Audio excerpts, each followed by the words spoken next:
Hello everyone, আসসালামু আলাইকুম। সবাই কেমন আছেন? আশা করি সবাই অনেক ভালো আছেন। আর এই তো দেখতেই পাচ্ছেন এখন বিকাল 4টা বাজে। তো দাদা অফিস থেকে আর কি মুখি নিয়ে আসছে। তো ওই মুখিগুলো আর কি মূলত ওই যে দাদি রান্না করতেছে আর আমি একটু করে ভিডিও করতেছি। আর মুখির ডাল কিন্তু সবারই বেশি পছন্দ। আজকে কিন্তু আপনার মুখির ডালটা রান্না করতেছে ইলিশ মাছের মাথা দিয়ে, মানে মূলত ইলিশ মাছ দিয়ে আর কি রান্না করতেছে। তো কিভাবে কি করে সম্পূর্ণ ভিডিওটা আপনারা দেখুন। এই যে দেখেন মুখির ডালের জন্য কিন্তু বাগারের জন্য এগুলি কি দিলা দাদি? রসুন আর পেঁয়াজ আর কি জিরা? ও জিরা তো দেয়া হয় নাই না? মুখির ডাল কে কে পছন্দ করেন অবশ্যই কিন্তু কমেন্ট করে বলবেন। আর দেখেন মাটির চুলায় রান্না করার কিন্তু আর কি মজাই আলাদা। সব জিনিসই কিন্তু মানে স্বাদটা দ্বিগুণ বেড়ে যায়। আর ওইখানে কিন্তু আপনার মুখিটা আপনার করে রাখছে। এই যে দেখেন বড় একটা হাঁড়িতে এই যে মুখির ডাউলটা করা হয়েছে। এটা কিন্তু একদম মানে গরম ভাব বাড়াইতেছে। দাদি এটা তো এটার মধ্যে কি কি দিয়ে করছো? ইলিশ মাছ, ময়মল শাক, হ্যাঁ সবকিছু মুখি সবকিছু দিয়া। হ্যাঁ এই যে এটা কি করলা? বাগার দিয়ে দিলা না? দিলাম। ও এত হালকা করে নাড়াচাড়া দিয়ে দিলেই হয়ে যাবে। বুঝছো? মুখির ডাল কে কে পছন্দ করেন অবশ্যই কিন্তু কমেন্ট করে বলবেন। আর আমার দাদি কিন্তু সবই রান্না করতে পারে। ডাউলের কালারটা কিন্তু আপনার হলুদ। আর এগুলি মুখি কিন্তু এখন আপনার শীতকালে মানে শীতকালে কিন্তু বেশি পাওয়া যায়, কারণ চরে তারপরে বিভিন্ন অঞ্চলে। এই যে এখন পাতিলটা আবার বসিয়ে দিল দাদি চুলার উপর। এই যে দাদি এখন সুন্দর করে মুখির ডাউলটা ঘুটা দিতেছে। এখন সজের পাতা দিবা? দেখি সজের পাতা দিয়ে দাও। আমার দাদি কিন্তু সবই জানে। আল্লাহ, সজের পাতা দিচ্ছে দেখি, আমি একটু সুন্দর করে ঘুটা দেই।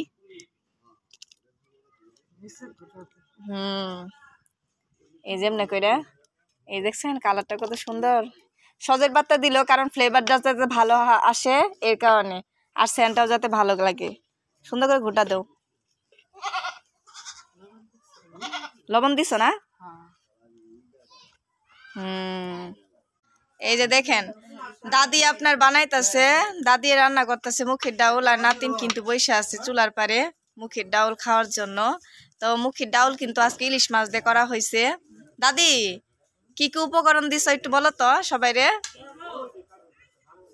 রসুন বাটা, পেঁয়াজ বাটা, গরম মশলা বাটা, জিরা বাটা, হলুদ, মরিচ, মানে সবকিছু দিয়ে আর মুখিটা সুন্দর করে সিদ্ধ করে কিন্তু হাত দিয়ে সুন্দর করে হ্যাঁ তারপরেই করছো।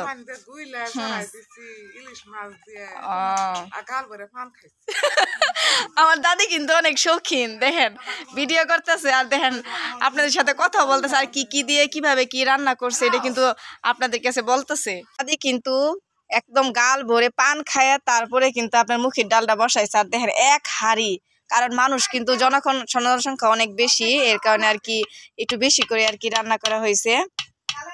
এটা আর একটু জার করলে হবো নাকি? এখন ঢাইকে দাও না, ঢাইকে দাও। এই যে ঢাইকে দিছে, আর একটু আপনার জাল করলে আপনার হয়ে যাবে মুখের ডাউল। এই যে দেখেন মুখের ডাউলটা কিন্তু অবশেষে একদম রেডি। আর সুন্দর করে আপনার পাতিল গেলে সুন্দর করে মুছে একদম ঘরে নিয়ে যাবে এখন। তো মুখির ডালটা কে কে পছন্দ করেন অবশ্যই কিন্তু কমেন্ট করে বলবেন। আর আমার দাদির হাতের সবকিছুই কিন্তু স্পেশাল। এই যে গরম কিন্তু এই যে সুন্দর করে মুচ্ছা এখন ঘরে নিয়ে যাইতেছে। এই যে ডাউলটা কিন্তু আপনার ফুটতেছে, একটু নাড়া দিয়ে দেই। কালারটাও খুবই সুন্দর হয়েছে, মানে ধোয়ার ইয়েতে বোঝা যেত না। ঢাইকে দাও। তো আপনারা কিন্তু দেখলেন মুখির ডাউলটা কিভাবে রান্না করলো দাদি, কি কি উপকরণ দিল। তো দাদির হাতে দাদির মুখের কথাই কিন্তু আপনারা শুনলেন যে কিভাবে কি করছে। তো আপনারাও কিন্তু মুখের ডাউল রান্না করে খাবেন। আর শীতের মধ্যে কিন্তু হাঁসের মাংস তারপরে মুখির ডাউল কিন্তু সবাই বেশি পছন্দ করে, আমি অনেক পছন্দ করি। তো ভিডিওটা কেমন হয়েছে অবশ্যই কমেন্ট করে বলবেন। আর সবাই ভালো থাকবেন। আসসালামু আলাইকুম।